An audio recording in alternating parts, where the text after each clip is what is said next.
மறைந்த முன்னாள் முதலமைச்சர் காமராஜர் குறித்து சர்ச்சையாக பேசியதை கண்டித்து திமுக எம்பி திருச்சி சிவாவின் வீட்டை முற்றுகையிட முயன்ற காங்கிரஸ் கட்சி நிர்வாகிகளை போலீசார் தடுத்து நிறுத்தி கைது செய்தனர். விவரங்களை தருகிறார் செய்தியாளர் கலைவேந்தன். வணக்கம், விவரங்களை சொல்லலாம்.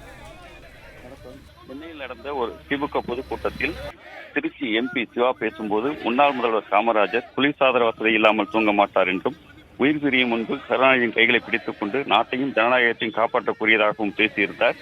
எம்பி சிவாவின் சர்ச்சை பேச்சுக்கு காங்கிரசார் கடும் கண்டனம் தெரிவித்திருந்தனர்.